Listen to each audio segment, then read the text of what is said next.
8.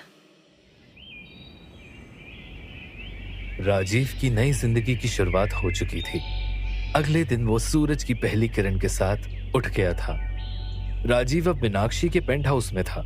उसने अपने रास्ते पर आई सारी मुसीबतों को हटा दिया था, लेकिन वो ये बात भी अच्छे से जानता था कि इन सब के बीच उसके बच्चे काफी परेशानियों से गुजरे थे। वो कुछ सोचते हुए उनके कमरे में पहुंच गया। ऋषि और प्रिया दोनों ही आराम से सो रहे थे। उनके पास आकर राजीव ऋषि के बालों को प्यार से सहलाने लगा, लेकिन जैसे ही वो प्रिया के सर पर हाथ रखने के लिए आगे बढ़ा, वो झटके से उठ गई। पापा, आप सब ठीक है ना? और मम्मी मम्मी अभी तक क्यों नहीं आई है? ऋषि भी अचानक प्रिया की आवाज से जग गया था। राजीव अच्छे से जानता था कि दोनों ही बच्चों के मन में कई सवाल थे जिनका जवाब देना अब जरूरी हो गया था। ऋषि, प्रिया, मैं तुम दोनों को कुछ बताना चाहता हूं। प्रिया अपने हाथों को मोड़कर गुस्से से अपने पापा को देख रही थी। मैं नहीं जानता कि मैं ये कैसे कहूं। बात कुछ ऐसी है कि तुम्हारी मम्मी वो कहीं चली गई है और मुझे नहीं लगता कि हम अब साथ रह सकते हैं। मैंने बहुत कोशिश की, लेकिन कुछ नहीं हो सका और अब से तुम दोनों मेरे साथ रहोगे। और पापा इस बात का वादा करते हैं कि पिछले कुछ दिन जो कुछ भी हुआ ऐसा दोबारा कभी नहीं होगा। जल्दी सब ठीक हो जाएगा, लेकिन इसमें पापा को भी तुम दोनों के साथ की जरूरत है। क्या तुम? राजीव अपनी बात पूरी कहता उससे पहले ही प्रिया अपनी जगह से गुस्से से उठ गई। साथ नहीं रह सकते हैं? आप दोनों हम दोनों से ये बात किए बिना कैसे इतना बड़ा डिसीजन ले सकते हैं? और आप एक्चुअल में करते क्या हो पापा? उस दिन गाड़ी में मैंने आपके हाथ में गन देखी थी, वो सब क्या था? प्रिया के मुंह से ये शब्द सुनकर राजीव दंग रह गया। उसे समझ नहीं आ रहा था कि वो क्या कहे। प्रिया, प्रॉब्लम यही है कि मैं तुम्हें अभी सारी बातें नहीं बता सकता, लेकिन प्लीज ट्रस्ट मी। मैं जो कुछ कर रहा हूं तुम दोनों के लिए ही कर रहा हूं। तुम दोनों को आगे चलकर कोई परेशानी ना हो उसके लिए। बहुत परेशान कर चुके हो आप ऑलरेडी। मुझे आपसे बात ही नहीं करनी है। I am tired of this. Priya गुस्से में ये कहकर कमरे से जा चुकी थी। राजीव उसका रिएक्शन देखकर काफी निराश था। वो जानता था कि इन सब बातों का उसके बच्चों पर बुरा असर पड़ने वाला था, लेकिन चीजें इतनी बुरी हो जाएंगी उसने कभी नहीं सोचा था। राजीव ने परेशान होकर अपना सर पकड़ लिया। तभी पीछे से ऋषि ने आकर राजीव के कंधे पर अपना हाथ रख दिया। पापा, चिंता मत करो, मैं आपके साथ हूं ना। ऋषि ने यह बात इतने प्यार से कही थी कि इसे सुनते ही राजीव के चेहरे पर स्माइल आ गई थी। ऋषि की आंखें चमक रही थीं। पापा, आई ट्रस्ट यू। दीदी बस अभी गुस्से में है, वो भी मान जाएगी। मैं जानता हूं। राजीव ने यह कहकर ऋषि के माथे पर किस कर दिया। ऋषि शांत था। हालांकि वो प्रिया से छोटा था, लेकिन वो प्रिया से ज्यादा समझदार था। इस समय उसके दिमाग में कितना कुछ चल रहा था ये बात कोई नहीं जानता था। राजीव ने अपने बच्चों को सोचने के लिए कुछ समय दिया। फिर वो खुद मीनाक्षी के रेस्टोरेंट की तरफ निकल गया। मीनाक्षी की काफी बड़ी फॉलोइंग थी। काफी लोगों से वो जुड़ी थी और उनके लिए काम करती थी। उसने पब्लिक सर्विस और कई फंड्स ह्यूमैनिटेरियन नीड्स में भी लगाए थे। हालांकि राजीव को अंदाजा था कि कुछ लोग मीनाक्षी के अचानक से गायब होने पर सवाल उठाएंगे, पर जब उसने रेस्टोरेंट के बाहर खड़ी भीड़ को देखा तो उसके होश उड़ गए। I can't believe this. Rajiv ने उस भीड़ के बीच में से जब अपनी गाड़ी निकाली तो सब लोग उसे गुस्से से घूरने लगे। ये खबर बाहर आने में समय नहीं लगा था कि अब मीनाक्षी की जगह किसी राजीव मेहरा ने ले ली थी। भीड़ के ये सब लोग हिमाचल के उस छोटे से गांव के थे जिनके लिए अक्सर मीनाक्षी खाना और बाकी जरूरी चीजों का बंदोबस्त किया करती थी। इनके लिए मीनाक्षी एक भगवान के बराबर थी। वो विश्वास नहीं करना चाहते थे कि उन्हें बिना बताए मीनाक्षी इस तरह गायब हो सकती थी। राजीव ने किसी तरह उस भीड़ से निकलकर अपनी गाड़ी पार्किंग में लगाई और फिर वो खुद उनके सामने आकर खड़ा हो गया।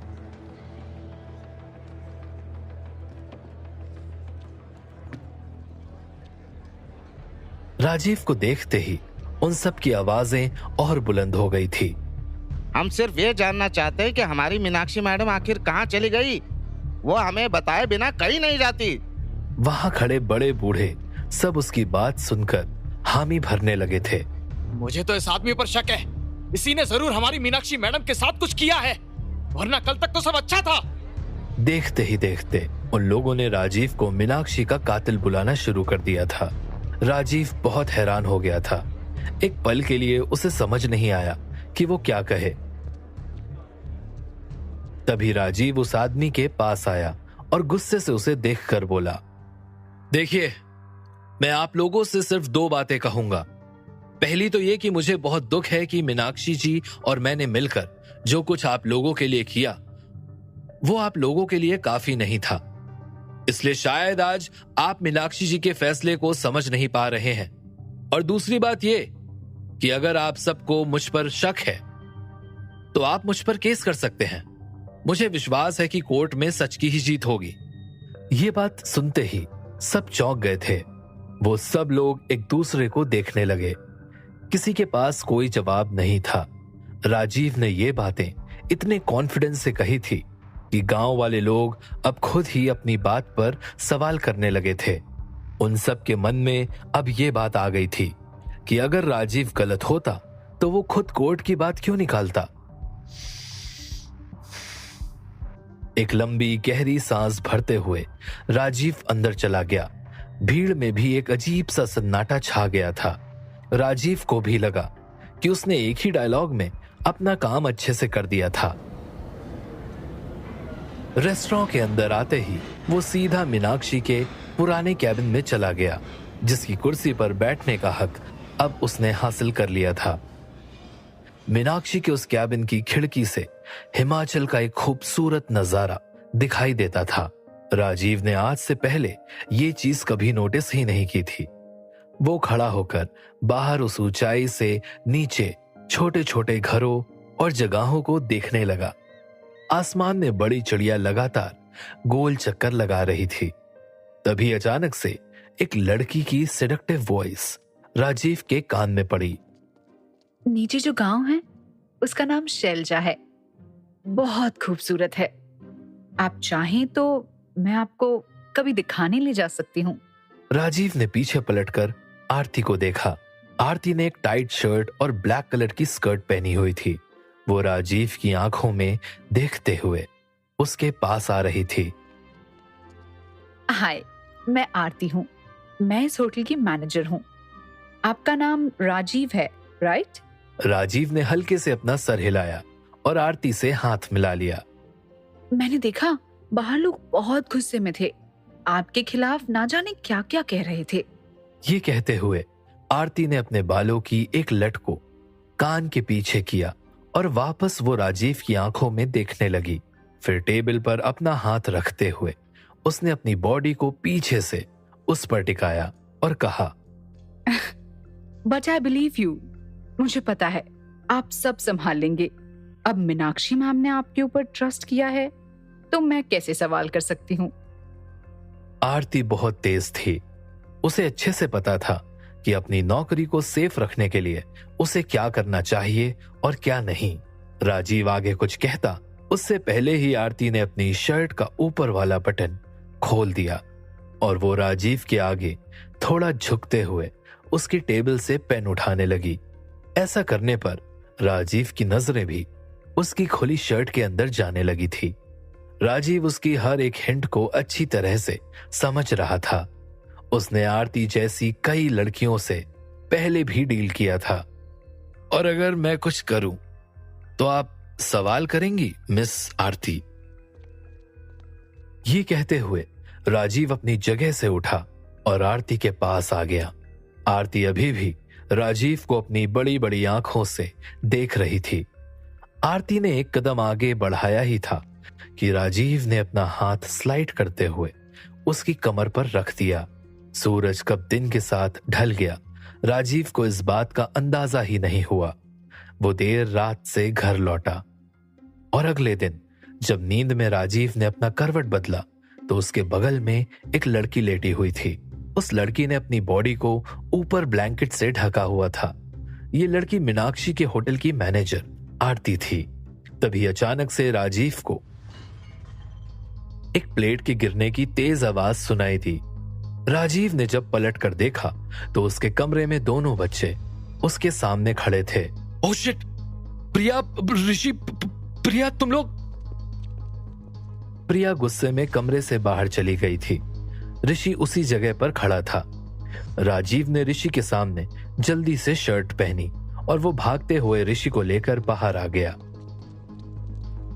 लुक प्रिया, तुमने जो देखा वो। पापा बस करो, कितना झूठ बोलोगे आप? मम्मा को गए 2 दिन नहीं हुए और अपनी नई गर्लफ्रेंड बना ली। एक बार हमसे पूछ तो लिया होता। और मम्मी है कहाँ? मुझे उन्हीं के पास जाना है। ये कहते हुए प्रिया की आंखों से आंसू निकल आए थे। सब कुछ इतना अचानक हुआ था कि राजीव खुद कुछ समझ नहीं पा रहा था। वो बहुत शर्मिंदा महसूस कर रहा था। पापा, मुझे भी वो आंटी नहीं पसंद। मुझे भी मम्मी से वापस मिलना है। ऋषि भी जैसे अब कमजोर पड़ने लगा था। राजीव समझ नहीं पा रहा था कि वो क्या कहे। प्रिया ने अपना चेहरा साफ किया और बाहर हॉल में रखा अपना और ऋषि का स्कूल बैग टांग लिया। ऋषि चलो, स्कूल के लिए देर हो रही है। अब तुम्हारी रिस्पॉन्सिबिलिटी किसी की नहीं बल्कि मेरी है। चलो। ऋषि ने अपने पापा को मुड़कर देखा, लेकिन इतने में प्रिया उसका हाथ पकड़कर अपने साथ उसे बाहर ले गई। प्रिया, मैं स्कूल छोड़ देता हूं, रुको। हम बड़े हो गए हैं पापा, हम चले जाएंगे। राजीव उन्हें नहीं रोक पाया, पर इन सब के बीच राजीव इस बात से अनजान था कि उसके कमरे के बाहर खड़ी आरती ऊपर से उसकी ये हालत देखकर मन ही मन हंस रही थी। आरती के साथ बनाया ये संबंध राजीव के ऊपर बहुत भारी पड़ने वाला था। आरती को घर वापस भेजने के बाद राजीव ने सारा समय घर पर बिताया। डिनर पर राजीव ने बच्चों का मनपसंद खाना बनवाया था, पर आज उसकी हर कोशिश नाकाम थी। तुम कुछ खा क्यों नहीं रही हो प्रिया? प्रिया के सामने उसकी प्लेट सजी हुई थी, लेकिन उसने अभी तक एक बार खाने को चखा भी नहीं था। वो बस अपने फोन में देख रही थी। राजीव की बात का उसने कोई जवाब नहीं दिया।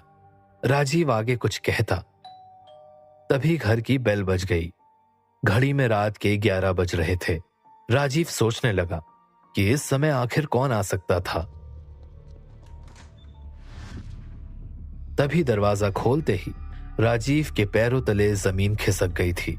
उसे अपनी आंखों पर विश्वास नहीं हो रहा था। आयशा?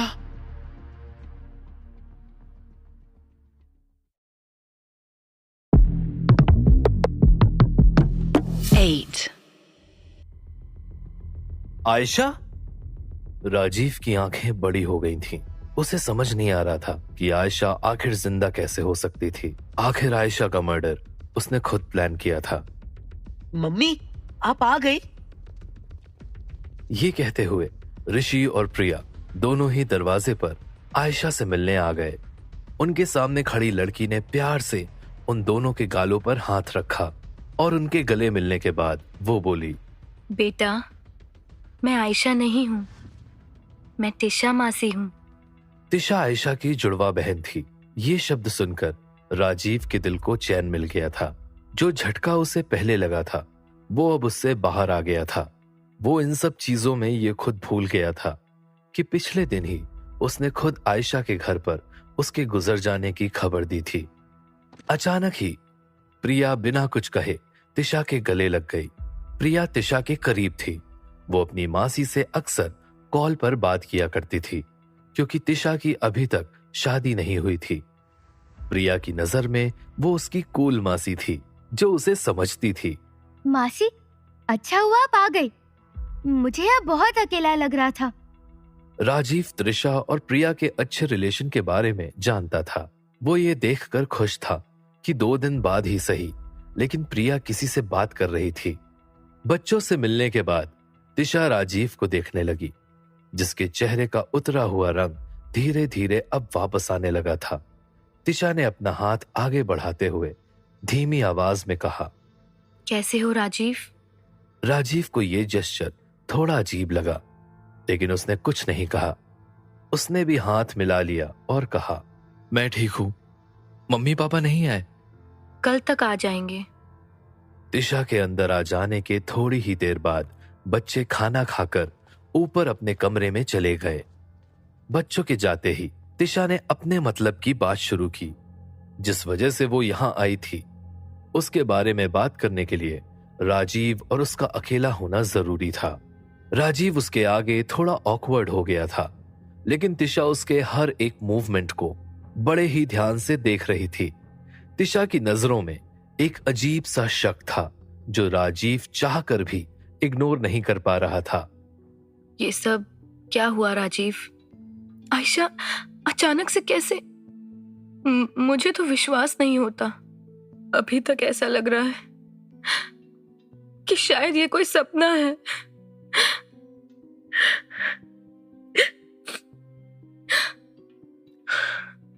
ये शब्द कहते हुए अचानक ही त्रिशा की आंखें बाहर आईं। फिर उसने राजीव की आंखों में ध्यान से देखते हुए कहा, तुमने हमें पहले क्यों नहीं बताया? जिस दिन हुआ ये सब तब तुम कहां थे?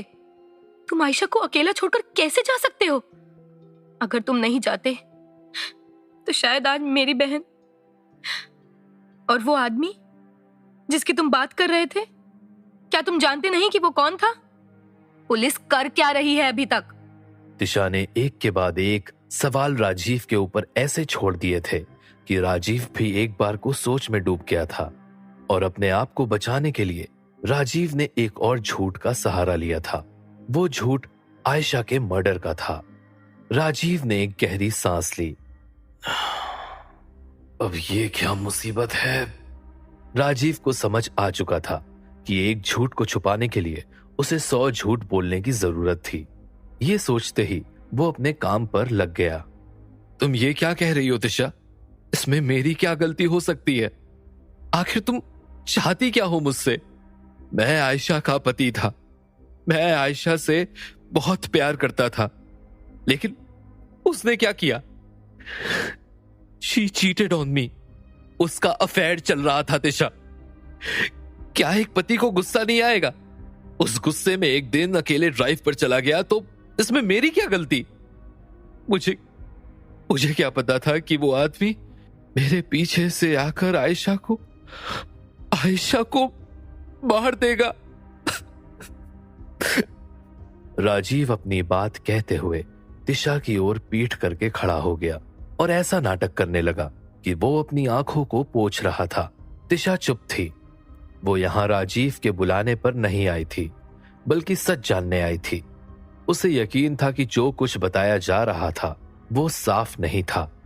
इन सब के पीछे जरूर कुछ ना कुछ ऐसा था जो राजीव छुपा रहा था।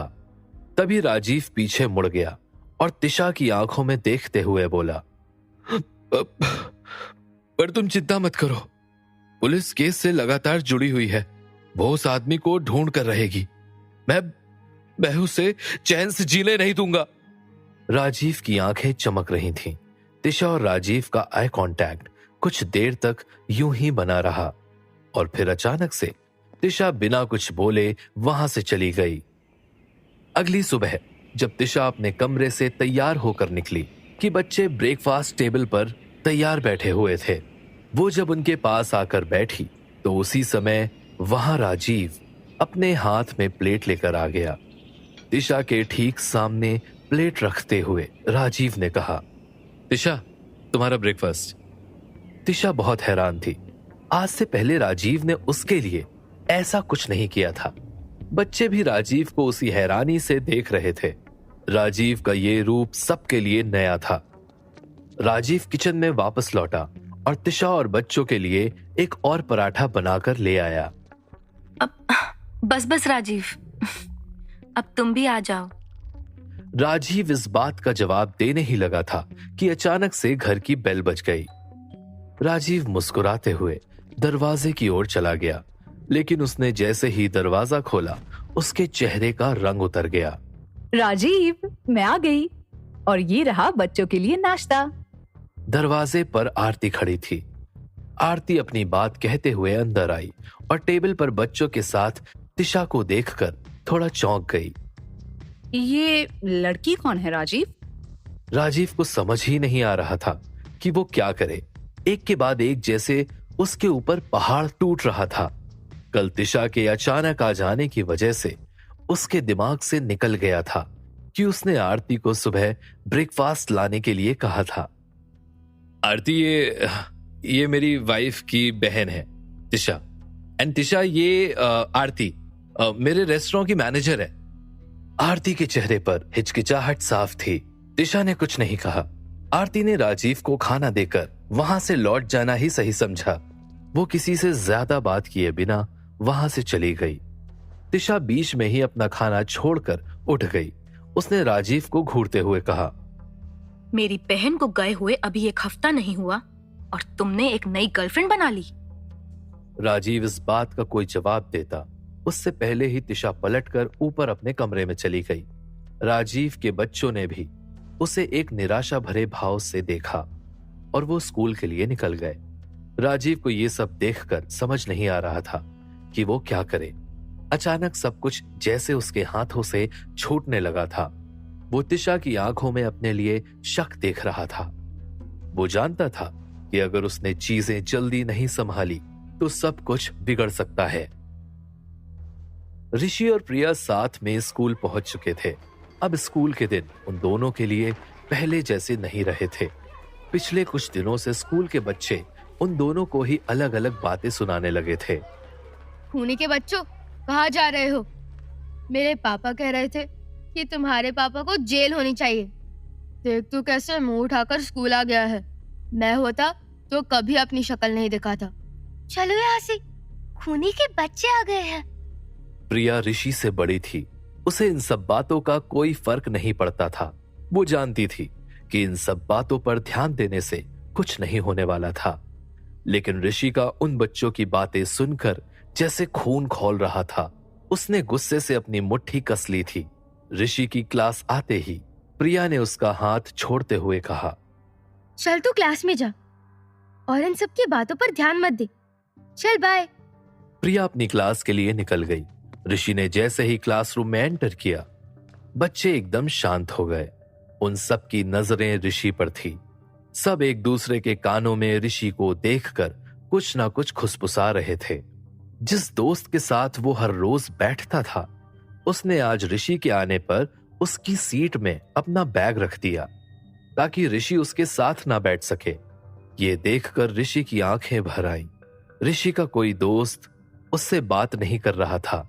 जैसे ही ऋषि को आखिरी की एक खाली सीट मिली, उसने अपना बैग रखने के बाद सामने ब्लैक बोर्ड की तरफ देखा तो उसकी आंखें हैरानी से चौड़ी हो गईं। ब्लैक बोर्ड में किसी बच्चे ने बड़े बड़े अक्षरों में लिखा था, ऋषि के पापा खूनी हैं। ऋषि ने जैसे ही ये शब्द पढ़े, वो अपनी जगह से उठ गया। उसकी आंखों से आंसू बह रहे थे। बच्चों ने अब उसे देखते ही हंसना शुरू कर दिया था। इन सब के बीच ऋषि कुछ समझ नहीं पाया और उन आवाजों को शांत करने के लिए भागकर ग्राउंड में आ गया। ऋषि को ऐसा लगा था कि शायद ग्राउंड में उसे शांति मिलेगी, लेकिन ग्राउंड में खड़े सीनियर्स भी सिर्फ एक ही बात कर रहे थे। जैसे ही ऋषि ने एक बार फिर वही शब्द सुने, वो अपना आपा खो बैठा। वो उस बच्चे के पास गया और उसे धक्का देते हुए बोला, मेरे पापा खूनी नहीं है, समझी? उसके ऐसा करते ही दोनों के बीच लड़ाई हो गई। वो बच्चा ना सिर्फ ऋषि से उम्र में बड़ा था, बल्कि उसकी हाइट भी काफी ऊंची थी। लेकिन ऋषि के सर पर गुस्सा किसी आग की तरह बढ़ता जा रहा था। उसी गुस्से में ऋषि ने ग्राउंड में रखा एक पत्थर उठाया और अपने सामने खड़े लड़के के सर पर जोर से मार दिया। ऐसा करते ही वो लड़का जमीन पर गिर गया। उसके सिर से खून बह रहा था। देखते ही देखते उसकी आंखें बंद हो गईं। ऋषि के होश उड़ चुके थे। उसका गला पूरी तरह से सूख चुका था। उसे समझ नहीं आ रहा था कि उसने ये कदम कैसे उठा लिया था।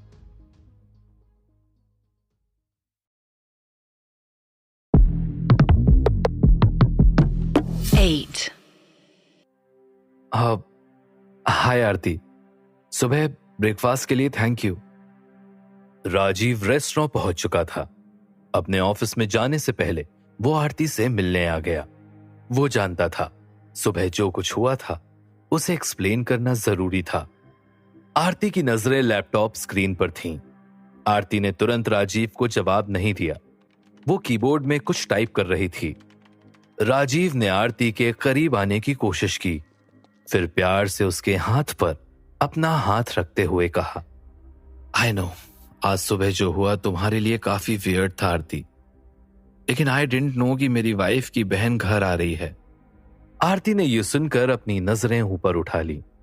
अब वो राजीव की आंखों में देख रही थी। राजीव ने धीरे धीरे करते हुए आरती के पूरे हाथ को अपने हाथों में ले लिया। फिर वो नीचे झुका और उसके हाथ को प्यार से किस करने लगा। आरती के चेहरे पर हल्की मुस्कान आ गई। राजीव मैं नहीं जानती कि कैसे। आरती अपनी बात आगे कहती उससे पहले ही राजीव ने अपनी उंगली उसके होठों पर रख दी। श्श्श। ऐसा करने पर आरती एकदम शांत हो गई। राजीव उसे प्यार भरी नजरों से देखने लगा। उसने अपना हाथ प्यार से उसके गाल पर फेरते हुए आरती से कहा, अब से मैं तुम्हें अपने घर पर नहीं बल्कि कहीं और मिलूंगा, जहां सिर्फ और सिर्फ हम दोनों होंगे। ये कहते हुए राजीव आरती की गर्दन पर अपनी उंगलियों को ट्रेस करने लगा और आरती ने भी ब्लश करते हुए अपनी आंखें बंद कर ली। राजीव के लिए आरती को मनाना ज्यादा मुश्किल नहीं था। वो अच्छी तरह से अपना काम निकालना जानता था। राजीव ने मुस्कुराते हुए आरती के चेहरे को अपने करीब खींचा और उसे किस करना शुरू कर दिया।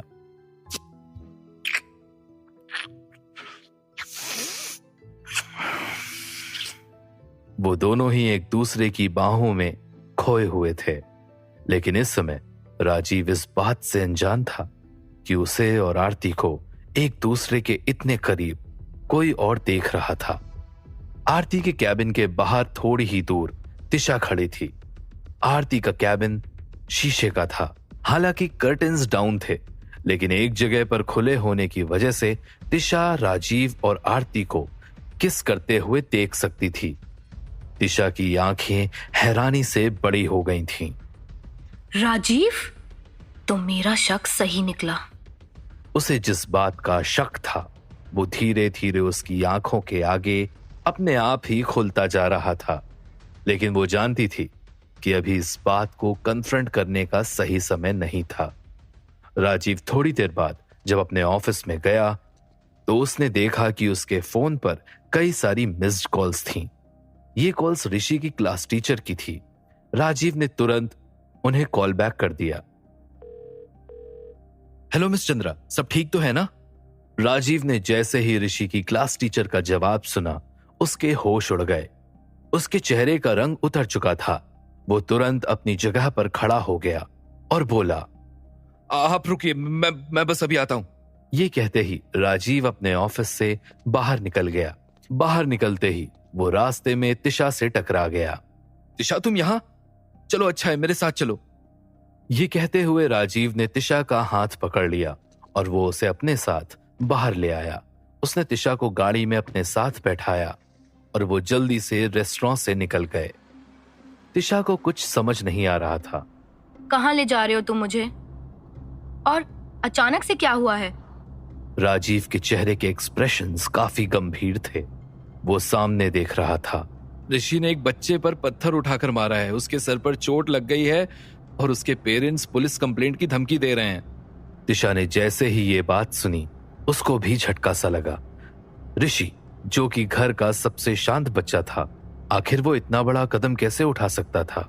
मुझे विश्वास नहीं हो रहा है कि ऋषि। मुझे भी। कुछ ही मिनट में राजीव और तिशा स्कूल पहुंच गए। प्रिंसिपल के ऑफिस के बाहर ऋषि को पनिशमेंट मिली थी। जब राजीव और तिशा ऑफिस के अंदर जा रहे थे तब ऋषि ने किसी से बात नहीं की।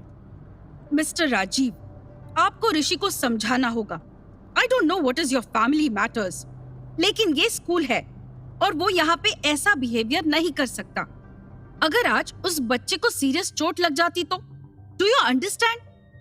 स्कूल की रेपुटेशन के साथ साथ आपके बच्चे के फ्यूचर पर कितने सवाल उठ सकते थे इन सब चीजों की वजह से। आई अंडरस्टैंड मैम, मैं ऋषि की तरफ से माफी मांगता हूँ। असल में हमें भी नहीं पता कि ये सब कैसे हो गया। ऋषि को गुस्सा नहीं आता, पता नहीं कैसे। आप लोग अपने बच्चों पर ध्यान नहीं दे रहे हैं। कुछ टाइम से ऋषि का स्कोर भी नीचे आ जा रहा है एंड आज उसने एक सीनियर पर इस तरह अटैक किया है। आई वुड सजेस्ट कि आप हॉस्पिटल में उस बच्चे से मिलकर आए और पेरेंट्स से भी बात करें। और अभी के लिए आई एम सॉरी, लेकिन मुझे ऋषि को कुछ दिन के लिए सस्पेंड करना होगा। आप उसे अपने साथ ले जा सकते हैं। राजीव इस बात पर कुछ कहना चाहता था, लेकिन तिशा ने उसके हाथ पर अपना हाथ रखकर उसे शांत हो जाने का इशारा किया। राजीव और तिशा जब ऑफिस से बाहर आए तो ऋषि उसी जगह पर अपना सर झुकाकर खड़ा था। राजीव ने ऋषि का हाथ पकड़ा और वो उसे अपने साथ ऑफिस से थोड़ा दूर ले आया। राजीव ऋषि की आंखों में देखने के लिए नीचे झुका और बोला, ऋषि, क्या तुम पापा को बताना चाहते हो कि क्या हुआ था? ऋषि ने अपनी नजरें उठाकर राजीव की ओर नहीं देखा। उसके दिमाग में कई सारी चीजें चल रही थीं। आज सुबह जो कुछ हुआ था उसका भारी असर ऋषि पर था। जब ऋषि ने कुछ नहीं कहा तो राजीव उसे आगे कुछ कहने लगा। देखो ऋषि, तुम अगर बोलोगे नहीं तो। लेकिन वो अपनी बात पूरी करता इससे पहले ही पीछे से तिशा आई और उसने ऋषि के कंधे पर हाथ रख दिया। ऋषि, चलो तुम कार में जाकर बैठो, हम आते हैं। तिशा के ऐसा कहते ही ऋषि गाड़ी की तरफ चला गया। ऋषि के जाने पर तिशा ने राजीव को समझाया कि अभी ऋषि को थोड़ा समय देना जरूरी था। राजीव काफी गंभीर सोच में डूब गया था। उसे समझ नहीं आ रहा था कि वो क्या करे। उसे ऐसा लग रहा था जैसे उसकी गलतियों की वजह से अब उसके बच्चों ने भी वॉयलेंट तरीकों का साथ लेना शुरू कर दिया था। राजीव मन ही मन खुद को कोस रहा था।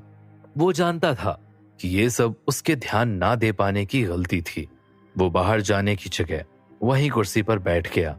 राजीव ने एक लंबी सांस ली और अपने सर को पकड़ लिया।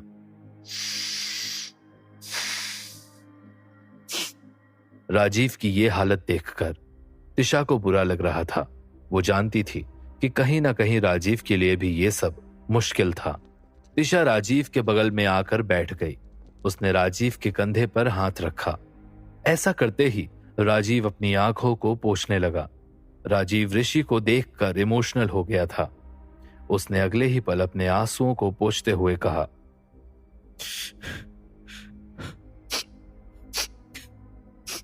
मुझे कुछ समझ नहीं आ रहा है तिशा। आयशा यहां होती तो शायद सब संभाल लेती। राजीव भी जैसे भावनाओं में बह गया था। हालांकि उसने सच सबसे छुपाया हुआ था, लेकिन राजीव अंदर से बुरा नहीं था। वो जो कुछ कर रहा था अपने बच्चों के लिए कर रहा था, लेकिन उनको इस तरह से गलत रास्तों पर चलता देख राजीव को ऐसा लग रहा था जैसे वो हार गया हो। तिशा ने जब ये बात सुनी तो वो भी इमोशनल हो गई। उसने राजीव को संभालते हुए उसके हाथ को पकड़ लिया। राजीव, डोंट वरी, सब ठीक हो जाएगा। तुम्हें खुद को संभालना होगा। स्कूल का कॉरिडोर एकदम खाली था। तिशा के ऐसा करते ही राजीव उसके गले लग गया। तिशा हैरान थी।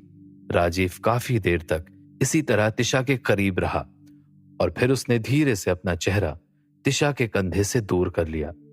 जब वो एक दूसरे से दूर हो रहे थे तो राजीव तिशा के चेहरे के पास आकर रुक गया। तिशा भी उसकी आंखों में देख रही थी। वो नहीं जानती थी कि राजीव आगे क्या करने वाला था। राजीव के लिए इस समय उसके आगे तिशा नहीं बल्कि उसकी पत्नी आयशा थी। तिशा और आयशा के बीच जैसे कोई फर्क नहीं था। राजीव एक पल के लिए भूल गया कि सामने उसकी पत्नी की बहन थी। वो खुद को रोक नहीं पाया और उसने अपना चेहरा आगे बढ़ाते हुए तिशा को किस करना चाहा। तिशा एक ही झटके में राजीव से दूर हो गई। वो हैरानी भरे भाव के साथ अपनी जगह से उठी और बिना कुछ कहे वहां से चली गई। राजीव अपनी जगह पर सुन्न होकर बैठा रहा। ये मैं क्या करने वाला था? शिट! राजीव बहुत कंफ्यूज था। उसकी जिंदगी में चीजें बड़ा ही अजीब मोड़ ले रही थीं। घर लौटने तक गाड़ी में किसी ने कुछ नहीं कहा। उस रात घर पर एक अजीब सा सन्नाटा छाया था। ऋषि और प्रिया भी चुप थे और तिशा भी किसी से बात करने के मूड में नहीं थी। रात को राजीव सोने की कोशिश कर रहा था जब अचानक से उसका फोन बजने लगा। घड़ी में 12 बज रहे थे। हेलो। अब तुम पूरी तरह से फंस चुके हो। मीनाक्षी का सारा सच मुझे पता चल गया है।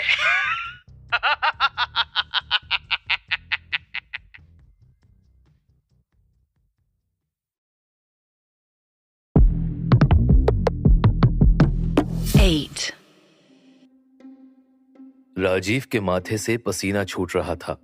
क्या उसने सही सुना था? क्या हुआ?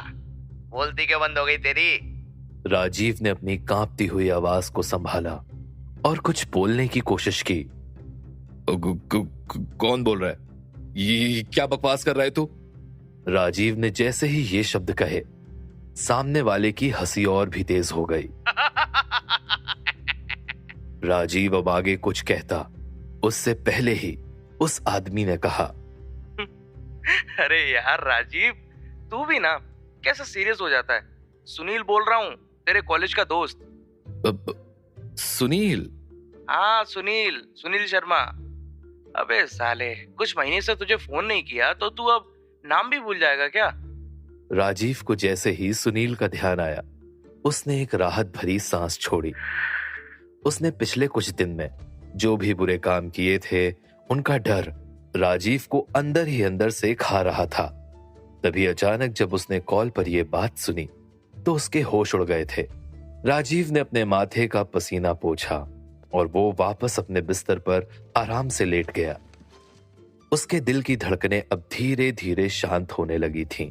राजीव नॉर्मल कॉन्वर्सेशन करने की कोशिश करने लगा जब सुनील ने आगे कहा, तूने तो बड़ा झटका दे दिया है सबको भाई, मानना पड़ेगा। कॉलेज से ही तेरी फेमस होने की आदत नहीं गई है। कॉलेज से निकला है तो अभी भी हर जगह छाया हुआ है। अब ये मीनाक्षी मर्डर केस में तूने अपने आप को कैसे फंसा लिया? हाँ? सुनील राजीव को काफी समय से जानता था, इसलिए उसे विश्वास था कि राजीव ऐसा काम कभी नहीं कर सकता था। सुनील के लिए यह खबर किसी भद्दे जोक की तरह थी, इसलिए उसने राजीव के साथ ये प्रैंक कॉल करने के बारे में सोचा था। हाँ, बस पता नहीं, तू तो जानता है कि इसमें मेरा कोई हाथ नहीं था। अपने दोस्त के आगे राजीव खुद की इमेज को संभाल कर रखना चाहता था, लेकिन राजीव को भी इतना एहसास था कि सुनील कभी उसे गलत नहीं समझ सकता था। शायद यही वजह थी कि इतने दोस्तों में सुनील ने राजीव को फोन किया था। हाँ भाई, मैं जानता हूँ। बाकी घर में सब कैसे हैं? सोच रहा हूँ कि तुझसे मिलने आ जाऊं। देखता हूँ अगले हफ्ते तक। सुनील की बात सुनकर राजीव अपनी जगह से उठ गया। खिड़की के पास जाकर उसने अपनी एक सिगरेट जलाई और वो उसे पीने लगा। फिर एक लंबी सांस छोड़ते हुए राजीव ने कहा, तू यहां आ जा, तब तुझे सब बताता हूं।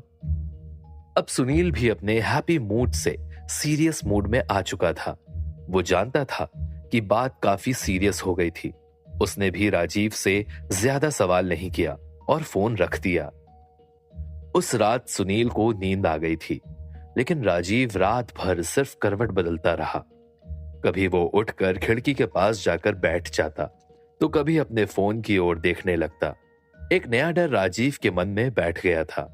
उसे फोन पर आया हर एक नोटिफिकेशन जैसे उसके सर पर मंडराता खतरा लग रहा था। वो मन ही मन ये सोच रहा था कि अब उसे आगे क्या करना चाहिए था।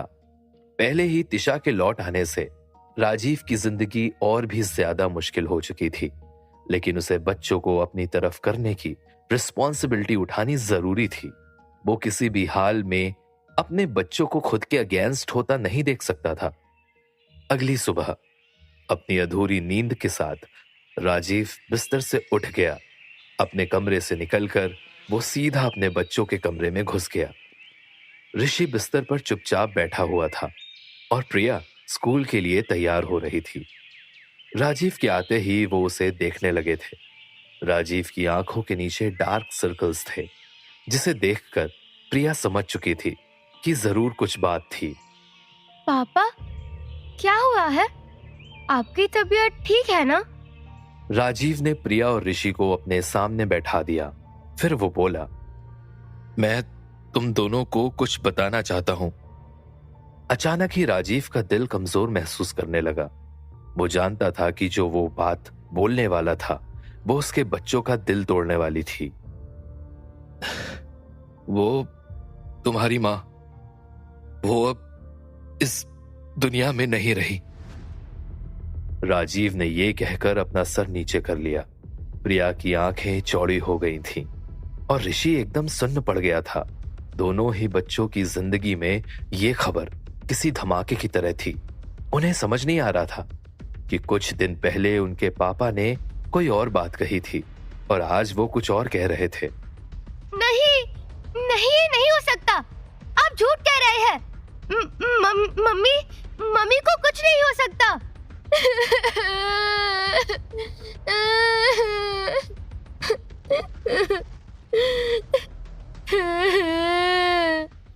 राजीव अपनी जगह से उठा और उसने प्रिया को तुरंत अपने गले लगा लिया।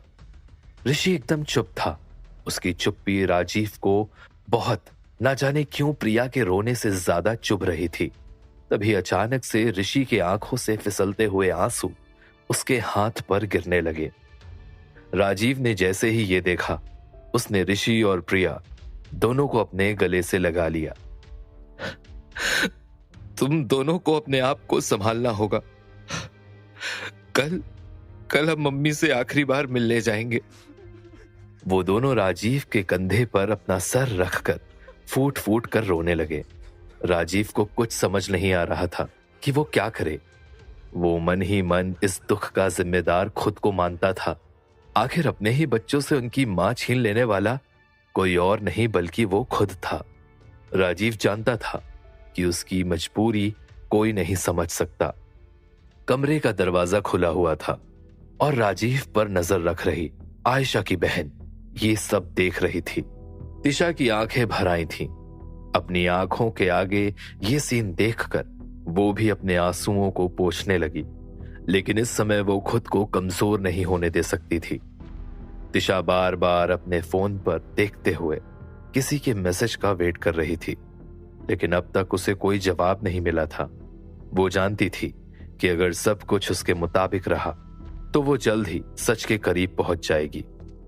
बच्चों को चुप कराने के बाद राजीव बाहर हॉल में आकर बैठ गया। उसने आज प्रिया को स्कूल जाने से भी रोक लिया था। राजीव के चेहरे का रंग उतर चुका था। अपने बच्चों की ये हालत देखकर उसका दिल भी जैसे दर्द कर रहा था। तभी अचानक से उसे अपने कंधे पर किसी का हाथ महसूस हुआ। उसने पीछे मुड़कर देखा तो वहां तिशा खड़ी थी। तिशा,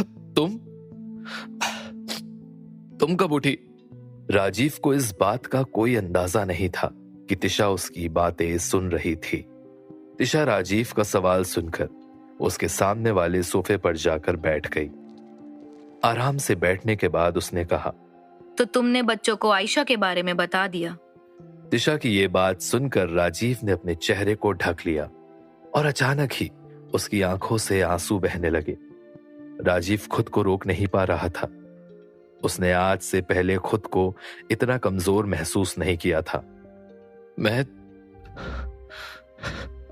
तुम्हें बता नहीं सकता कि कितनी मुश्किल से मैंने उन दोनों को चुप कराया है तिशा। ये सब मैं अकेले कैसे कर पाऊंगा, मुझे समझ नहीं आ रहा है। काश आयशा होती आप। तिशा नहीं जानती थी कि राजीव के मन में क्या चल रहा था, लेकिन राजीव की ऐसी हालत देखकर न जाने क्यों बार बार उसका दिल पिघल रहा था। जब तिशा ने कोई जवाब नहीं दिया तो राजीव ने अपने आंसुओं को पोंछकर उसकी तरफ देखा।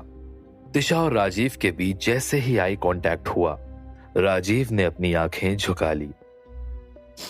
तिशा, कल के लिए मेरा मतलब है कि कल जो कुछ हुआ मुझे उसके लिए माफ कर देना। पता नहीं तुम मेरे बारे में क्या सोच रही होगी, लेकिन असल में बात तो यह है कि राजीव ने आगे कहने से पहले अपनी नजरें उठाई और वो तिशा की आंखों में देखने लगा।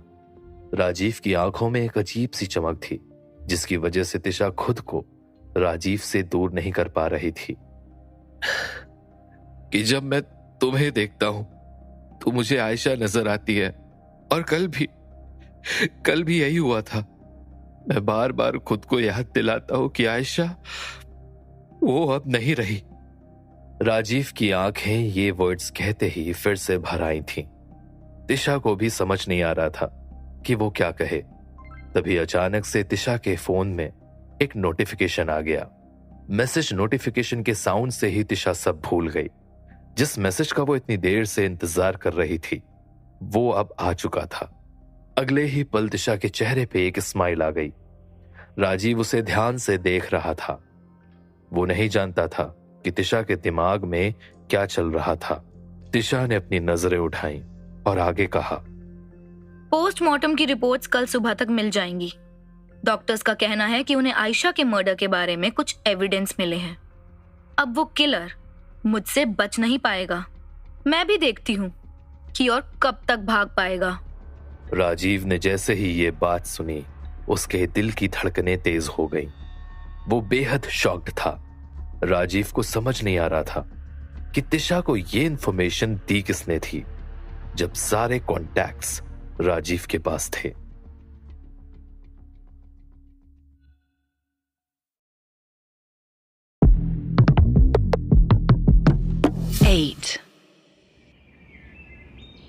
तिशा सुबह जल्दी तैयार होकर अपने कमरे से बाहर आ गई।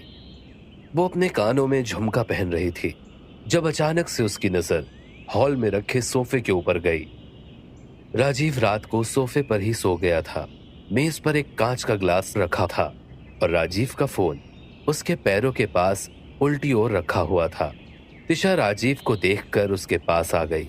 उसने वो ग्लास उठाकर उसे सूंघा। ग्लास से तेज शराब की बदबू आ रही थी। तिशा ये देखकर समझ गई थी कि राजीव रात भर शराब पी रहा था। तिशा ने कुछ पल राजीव की सोती हुई मासूम शक्ल देखी और फिर वो वहां से जाने लगी। तभी अचानक से तिशा को पीछे से किसी की आवाज आई, तिशा। तिशा ये सुनकर अपनी जगह पर रुक गई। उसने पलटकर देखा तो राजीव सोफे पर उठकर बैठ गया था।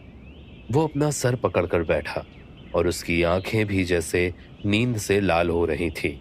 राजीव ने एक लंबी सांस ली और कहा, तुम हॉस्पिटल जा रही हो? वैसे तुम्हें यकीन है कि इतनी सुबह हॉस्पिटल खुल गया होगा? राजीव ये कहकर खड़े होने की कोशिश करने लगा। उसने घड़ी की ओर देखा। सुबह के 9:30 बज रहे थे। राजीव की बात सुनकर तिशा ने तुरंत कहा, हाँ क्यों नहीं, मैंने कल ही पूछ लिया था टाइम। डॉक्टर से भी बात कर ली है मैंने। आयशा की रिपोर्ट आ गई है।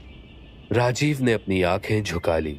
उसके दिमाग में काफी चीजें चल रही थीं, लेकिन वो इस समय अपने चेहरे पर कुछ नहीं दिखा सकता था।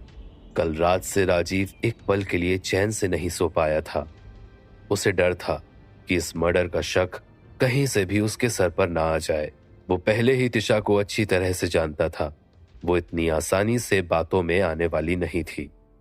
अच्छा ठीक है, फिर मुझे बस 5 मिनट दो, मैं भी चलता हूँ। तिशा जल्दी में थी। उसने जैसे ही ये बात सुनी वो तुरंत बोली, अब राजीव तुम आराम से आ जाना, मैं तब तक वहां बात भी कर लूंगी। डॉक्टर वहां मेरा ही इंतजार कर रहा है। ये कहकर तिशा दरवाजे की ओर बढ़ गई। उसने राजीव को पीछे मुड़कर नहीं देखा। राजीव बार बार अपने फोन में देख रहा था। उसके दिमाग में कई सारी चीजें चल रही थीं। वो चिंता में लगातार अपना पैर हिला रहा था। लेकिन जैसे ही राजीव ने तिशा को रोकने के लिए अपना मुंह खोला, उसके चेहरे के एक्सप्रेशंस बदल गए। अब एक खौफनाक डर ने एक खतरनाक स्माइल की जगह ले ली थी।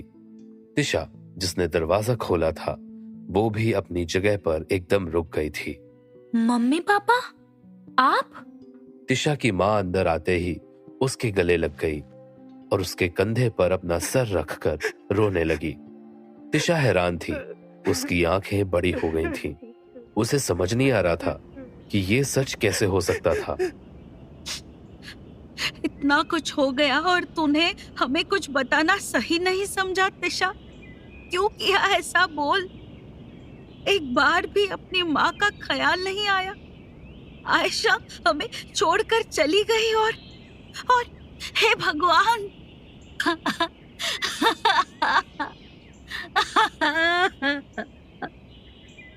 तिशा के मम्मी पापा के बारे में कुछ बातें ऐसी थीं जो कोई नहीं जानता था।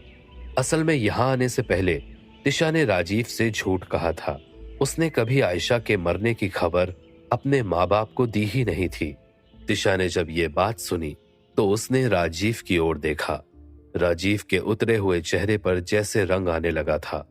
वो भी चलकर तिशा के माँ बाप के पास आ गया। प्यार से उनके पैर छूने के बाद राजीव पहले तिशा के पिता से गले लगा और फिर उसकी माँ से गले लगकर उन्हें चुप कराने की कोशिश करने लगा।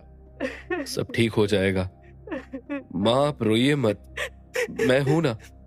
तिशा ने ये देखते हुए अपनी घड़ी पर टाइम देखा। 10 बजने वाले थे और वो लेट हो रही थी। वो अपने माँ बाप को इग्नोर करते हुए आगे जाने लगी जब उसकी माँ ने तिशा को रोकते हुए कहा, बिना जवाब दिए कहाँ जा रही है तू? क्या एक माँ को सच जानने का हक नहीं है? वो तो भला हो कि राजीव ने मुझे फोन कर दिया। हमें सच क्यों नहीं बताया तिशा, बोल। कौन सी कमी की थी हमने तुम दोनों को पालने में? ये कहकर तिशा की माँ फिर से इमोशनल हो गई। इस बार राजीव की जगह उन्हें तिशा के पिता संभालने की कोशिश कर रहे थे, जो कि इतनी देर से एकदम शांत थे। तिशा ने जैसे ही ये शब्द सुने, वो खुद के गुस्से पर काबू खो बैठी।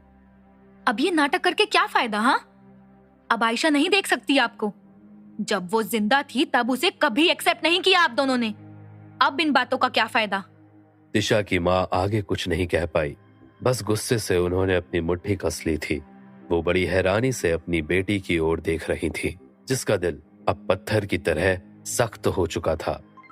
ठीक इसी समय राजीव को अपने फोन में एक मैसेज आया। उसने स्क्रीन लॉक खोलकर उस मैसेज को ऊपर से देखा। मैसेज किसी अननोन नंबर से आया हुआ था, जिसमें लिखा था, काम हो गया है। ये पढ़ते ही राजीव ने हल्की सी स्माइल की और जल्दी से अपना फोन जेब में रख दिया। माँ, जाने दो तिशा को, वो गुस्से में है अभी, आप अपने आप को शांत कर लीजिए। राजीव ने ये कहते हुए उनके कंधे पर हाथ रखा और उन्हें अंदर बुलाकर सोफे पर बैठाने लगा। तिशा इस बीच राजीव को ध्यान से देख रही थी। राजीव जैसे ही उसकी माँ को अंदर ले गया, वो बिना कुछ बोले वहां से चली गई। तिशा गाड़ी में बैठकर आधे रास्ते ही पहुंची थी कि अचानक से उसे डॉक्टर का कॉल आ गया। तिशा ने बात की तो उसे पता चला कि डॉक्टर अब शाम को वापस आने वाला था। सुबह का सूरज कब सर पर चढ़ाया था, इस बात का घर पर किसी को एहसास नहीं हुआ। आयशा की बॉडी भी पोस्टमार्टम के बाद अंतिम संस्कार के लिए पहुंच गई थी। राजीव अपने दोनों बच्चों का हाथ पकड़कर गाड़ी से बाहर निकाल रहा था। सबने सफेद रंग के कपड़े पहने हुए थे। प्रिया लगातार जोर जोर से रो रही थी, लेकिन ऋषि एकदम शांत था। उसके चेहरे पर एक अजीब एक्सप्रेशन था। कोई नहीं जानता था उसके दिमाग में क्या चल रहा था। राजीव की भी आंखें लाल थीं। तिशा के माँ बाप आगे चल रहे थे। दोनों की आंखें भरी हुई थीं। तिशा भी अपनी गाड़ी से उस जगह पर पहुंच गई थी। थोड़ी ही देर में आयशा की चिता पर आग लगा दी गई। घर के लोग और रिश्तेदार सब रो रहे थे। पंडित ने राजीव को क्रियाक्रम के आखिरी संस्कार कराए और राजीव एक मटका लेकर आयशा की जलती हुई चिता के पास घूमने लगा। इस बीच राजीव की नजर अचानक से ऋषि पर गई, जो कि एकदम शांत खड़ा था। प्रिया का सर तिशा के कंधे पर था और वो दोनों रो रहे थे। लेकिन ऋषि की आंखों से अभी तक एक आंसू नहीं निकला था। राजीव को यह देखकर टेंशन होने लगी, लेकिन वो उस समय कुछ नहीं बोला। क्रियाक्रम निपटने के बाद राजीव और तिशा थोड़ा आराम करने के बाद शाम को साथ में हॉस्पिटल के लिए निकल गए। रास्ते भर दोनों ने कुछ नहीं कहा। तिशा खिड़की के बाहर देख रही थी और राजीव का ध्यान अभी भी कहीं न कहीं ऋषि पर था। उसे बार बार ऋषि का वो चेहरा नजर आ रहा था। हॉस्पिटल पहुंचने के बाद वो दोनों सीधा डॉक्टर के पास चले गए। डॉक्टर के कैबिन में जाते ही डॉक्टर ने आयशा की रिपोर्ट्स निकाल कर देखनी शुरू की। डॉक्टर के एक्सप्रेशंस बहुत सीरियस थे। राजीव अंदर से घबराया हुआ था। उसका दिल जोरों से धड़क रहा था। मैंने एक्सपेक्ट नहीं किया था कि रिजल्ट इतना कॉम्प्लिकेटेड होगा। आप कहना क्या चाहते हैं? तिशा के सवाल का जवाब देते हुए डॉक्टर ने रिपोर्ट्स को टेबल पर उन दोनों के सामने रख दिया। फिर वो अपने हाथों को सामने रखते हुए बोला, पोस्टमार्टम की रिपोर्ट्स में आमतौर पर काफी चीजें पता चल जाती हैं, लेकिन इस बात के अलावा कि मिस आयशा की मौत एक गनशॉट से हुई है, हम कुछ और नहीं बता सकते। उनके नेल से लेकर हर एक चीज एकदम क्लीन है। कहीं कोई फोर्स मेंशन नहीं है रिपोर्ट में। ये देखने से मैं आपकी कुछ भी मदद नहीं कर सकता। तिशा के चेहरे पर डिसअपॉइंटमेंट था। उसे विश्वास नहीं हो रहा था कि ऐसा हो कैसे सकता है। तिशा के मन में कई सवाल चल रहे थे। उसने कुछ कहने के बारे में सोचा ही था कि अचानक से राजीव गुस्से में अपनी जगह से उठ गया। राजीव ने जोर से अपना हाथ उस टेबल पर मारा और कहा, ये कैसी बात कर रहे हैं आप? ऐसा कैसे हो सकता है कि रिपोर्ट्स में कुछ ना मिले? Is it a joke? मेरी वाइफ का मर्डर हुआ है और ये बात आपके लिए मजाक है क्या? मैं ये सब बकवास नहीं झेलने वाला। प्लीज मिस्टर राजीव, ये मत भूलिए कि आप रेप्यूटेड हॉस्पिटल में हैं। रिपोर्ट्स आप लोगों के आगे हैं। आई एम सॉरी, लेकिन इसमें मैं कुछ नहीं कर सकता। राजीव ने एक बार फिर गुस्से से टेबल पर हाथ मारा और अपनी आंखें बड़ी करते हुए डॉक्टर को अपनी उंगली दिखाते हुए बोला, मैं समझ गया हूं। किसी ने पैसे खिलाए ना तुम्हें, मेरी बीवी के कातिल ने, है ना? कितने पैसे दिए बोल? तिशा राजीव को शांत करने की कोशिश कर रही थी। इन सब के बीच राजीव इस बात से अनजान था कि डॉक्टर के कैबिन के ठीक बाहर एक रिपोर्टर खड़ा था। वो रिपोर्टर राजीव और डॉक्टर के बीच हुई बातें अपनी डायरी में लिख रहा था। अपने चैनल के लिए एक मसालेदार खबर रिपोर्टर को मिल चुकी थी।